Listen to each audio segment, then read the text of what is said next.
يا نبي سلام عليك، يا رسول سلام عليك، يا حبيب سلام عليك. صلى الله على محمد النبي الأمي وعلى آله وسلم. صلى الله على محمد النبي الأمي وعلى آله وسلم. صلى الله على محمد النبي الأمي وعلى آله وسلم. اللهم صل وسلم وبارك على سيدنا ومولانا محمد عدد ما في علم الله صلاة دائمة بدوام ملك الله. سارے مل کر دروشی پڑھ لیں. صلی اللہ علی محمد النبی الامی وعلی آلہ وسلم. صلی اللہ علی محمد النبی الامی وعلی آلہ وسلم. صلی اللہ علی محمد النبی الامی وعلی آلہ وسلم. الحمد للہ رب العالمین والصلاة والسلام علیک یا صفوة الانبیاء والمرسلین. اما بعد فاعوذ باللہ من الشیطان الرجیم. بسم اللہ الرحمن الرحیم. قال اللہ تبارک وتعالی فی القرآن الکریم: من عمل صالحا من ذکر او انثى وهو مؤمن فلنحيينه حیاة طیبہ. صدق اللہ العظیم وبلغنا رسولہ النبی الکریم. لائق احترام ناظرین کرام، حاضرین مجلس، میرے دوستوں، بھائیوں، بزرگوں، پردہ نشین خواتین امت، السلام علیکم ورحمۃ اللہ وبرکاتہ. گزشتہ نشستوں میں الحمدللہ ہم نے حج بیت اللہ کی فزیکل فارم اور اسپریچول ڈائمنشنز پر تفصیلی کلام کیا، اور رسالت مآب صلی اللہ علیہ وآلہ وسلم کی بارگاہ میں حاضری کی فزیکل فارم اور اسپریچول فارم، اسپریچول ڈائمنشنز پر کلام کرتے ہوئے 4 اجزاء پر تفصیلی کلام کیا. رسالت مآب صلی اللہ علیہ وآلہ وسلم کی بارگاہ میں حاضری کی روح تک رسائی حاصل کرنے کی 4 قسموں پر الحمدللہ تفصیلی مدلل مفصل بیان ہو چکا. اب سوال یہ پیدا ہوتا ہے کہ ہم رسالت مآب صلی اللہ علیہ وآلہ وسلم کا قرب حاصل کرنے کی کوشش کیوں کرتے ہیں اور اس کے فوائد کیا ہیں؟ تو یاد رکھیے، زندگی کے ہر شعبے سے تعلق رکھنے والے لوگوں کا ایک بات پر اتفاق ہے.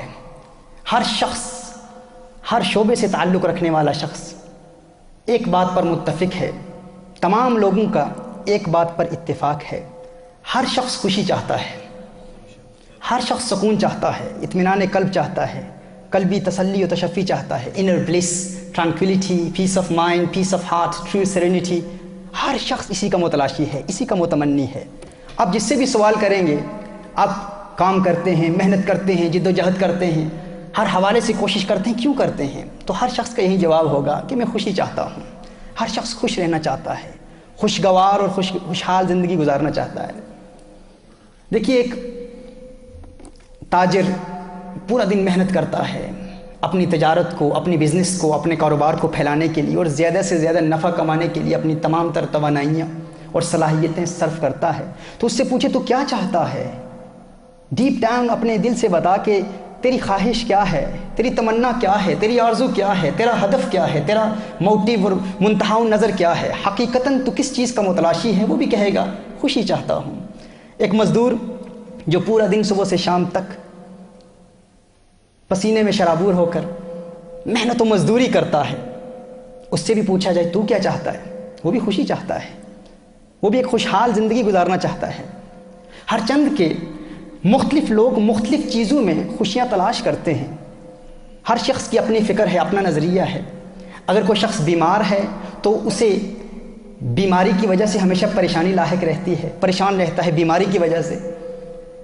وہ چاہتا ہے کہ بیماری دور ہو جائے، پریشانی دور ہو جائے گی، پریشانی دور ہو جائے گی تو خوشحالی مل جائے گی. اسی طرح اسٹوڈنٹس ہیں، انہیں ہمیشہ امتحانات میں ناکامی کا خدشہ رہتا ہے، خوف رہتا ہے کہ ناکام ہو گئے تو ناکامی پریشانی میں مبتلا کر دے گی. تو وہ چاہتے ہیں کامیابی مل جائے، تو وہ کامیابی میں خوشیاں تلاش کر رہے ہوتے ہیں. اسی طرح جن والدین کے اولاد نافرمان ہے، وہ چاہتے ہیں کہ اولاد فرما بردار ہو جائے، وہ اولاد کی فرما برداری میں خوشیوں کے متلاشی ہیں، خوشیوں کے متمنی ہیں. اسی طرح اگر کچھ لوگ گھریلو ناچاکیوں اور اختلافات کا شکار ہیں تو وہ چاہتے ہیں کہ یہ تنازعات و اختلافات ختم ہو جائیں تو ہمیں خوشیاں مل جائیں گی.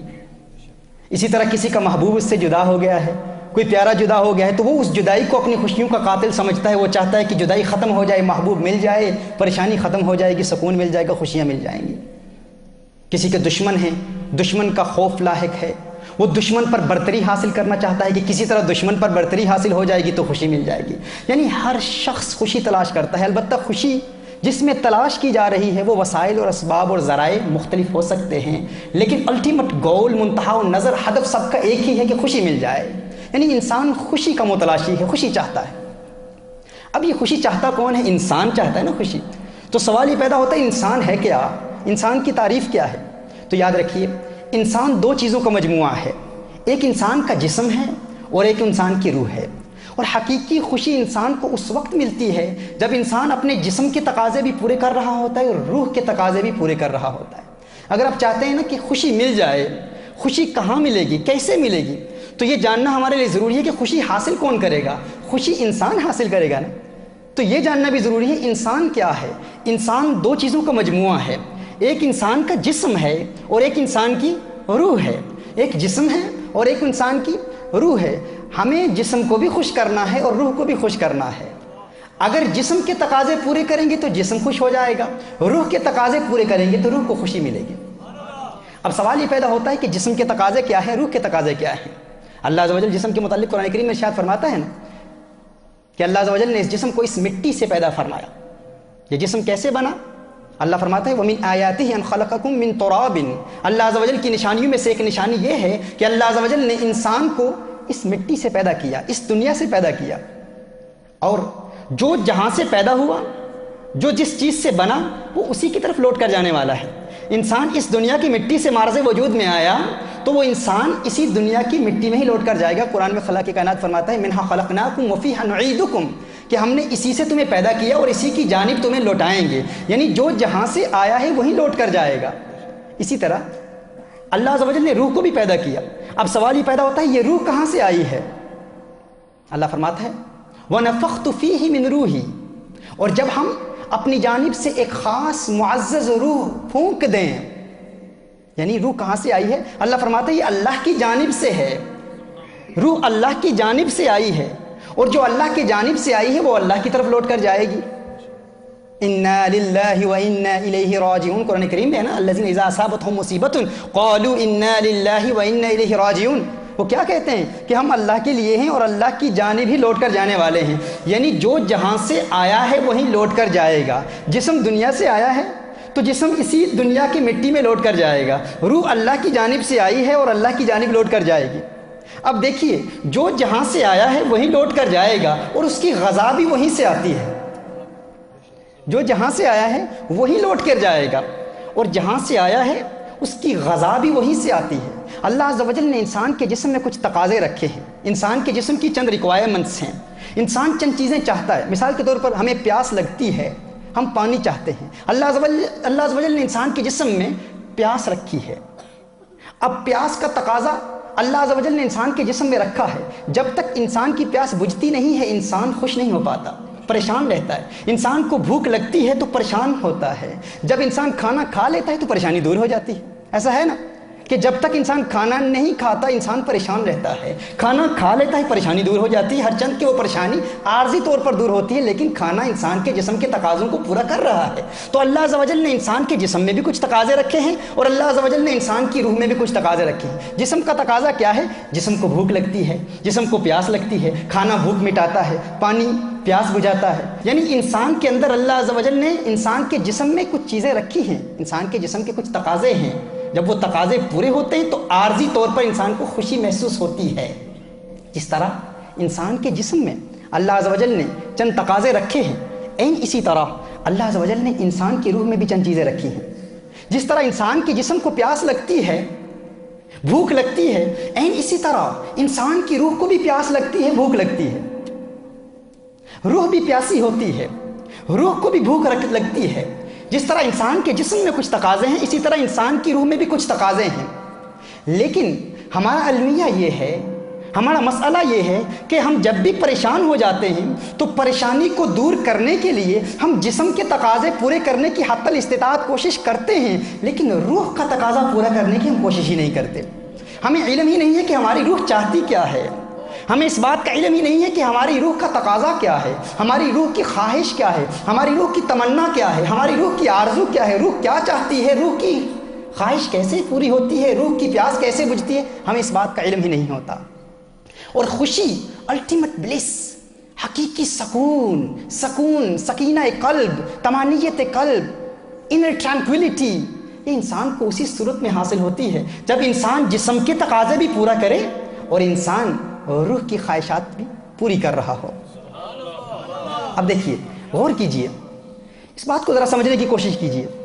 اب دیکھیں، ہمارے یہاں ہمارے اس ماحول میں، ہمارے ان محافل میں مختلف قسم کے لوگ آتے ہیں۔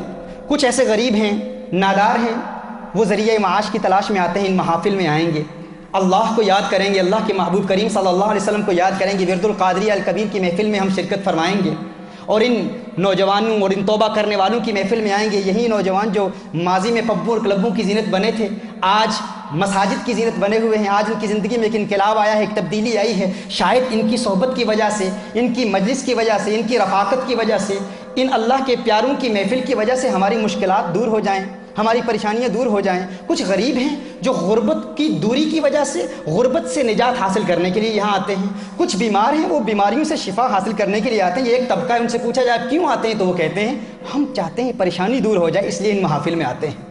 اب دیکھیے، دوسرا طبقہ وہ لوگ ہیں جو مالی اعتبار سے مستحکم ہیں، مضبوط ہیں۔ ایسے لوگ بھی ہیں جو دنیاوی اعتبار سے سکسیسفل لوگ ہماری ان محافل میں آتے ہیں، کامیاب لوگ ہیں، میڈیکل ڈاکٹرز ہیں، فارمیسی کے ماہرین ہیں، فارماسسٹ ہیں، اور اس کے علاوہ ایسے لوگ بھی ہیں جو کاروباری دنیا میں، بزنس کی دنیا کے ٹائکونز بھی کہلاتے ہیں۔ لیکن اگر ہم ان سے پوچھیں بھائی آپ کو کون سی چیز مجبور کرتی ہے، آپ یہاں ہماری محافل میں کیوں آتے ہیں، وہ پہلا طبقہ وہ تو ہماری سمجھ میں آتا ہے کہ وہ کیوں آتا ہے، کیونکہ وہ تو خوشی چاہتا ہے، بیماری سے شفا چاہتا ہے، غربت سے دوری چاہتا ہے۔ آپ لوگ کیوں آتے ہیں؟ تو اکثر 60-70% ہمیں یہی جواب ملتا ہے کہ ایک دور تھا جب ہم بھی انہی کی طرح تھے، اس پہلے طبقے کی طرح تھے۔ ایک وقت تھا جب ہم بھی کوئی بڑی گاڑیاں دیکھتے، بڑے بنگلے دیکھتے، بڑے مکانات دیکھتے تو دل میں تمنائیں مچلتی، آرزویں پیدا ہوتی کہ کاش ہم بھی کاروباری حوالے سے مستحکم ہو جائیں، مالدار ہو جائیں، دولت مند ہو جائیں۔ کسی معروف سیلیبریٹی کو دیکھتے تو اس کی شہرت دیکھتے تو دل میں یہ تمنائیں پیدا ہوتی کہ ہمیں بھی یہ سب کچھ حاصل ہو جائے، یہ حاصل ہو جائے گا تو خوشی حاصل ہو جائے گی۔ لیکن ہمیں دولت بھی مل گئی، عزت بھی مل گئی، عظمت بھی مل گئی، رفعت بھی مل گئی، نام بھی مل گیا، شہرت بھی مل گئی، ہر شخص ہمیں جانتا ہے، ہمارے گھر بھی بہترین ہیں، ہماری گاڑیاں بھی بہترین ہیں، سب کچھ اللہ نے دے دیا ہے، لیکن وہ خوشی ابھی تک نہیں ملی، وہ سکون ابھی تک نہیں ملا۔ وہ جو ہمارا الٹیمیٹ گول تھا، جس کے حصول کے لیے ہم نے بڑی محنت کی، بڑی مشقت کی، بڑی جد و جہد کی، وہ خوشی ابھی تک ہمیں حاصل نہیں۔ کیا وجہ ہے؟ اس کی وجہ یہ ہے کہ انسان اس بات کو ابھی تک سمجھ ہی نہیں پایا کہ حقیقی خوشی انسان کو اس صورت میں ملتی ہے جب انسان روح کے تقاضے پورے کرتا ہے۔ آپ فقط جسم کے تقاضے پورے کرنے کی کوشش میں کوشاں ہیں، آپ فقط جسم کے تقاضے پورے کر رہے ہیں۔ یہ پیاس جسم کو لگتی ہے، یہ بھوک جسم کو لگتی ہے، حسن کا متلاشی جسم ہوتا ہے۔ انسان ایک حسین چہرہ دیکھتا ہے، چاہتا ہے کہ وہ حسین چہرہ مجھے مل جائے، میرا نکاح اس سے ہو جائے، نکاح ہو بھی جاتا ہے، پھر بھی الٹیمیٹ خوشی نہیں ملتی۔ کیوں؟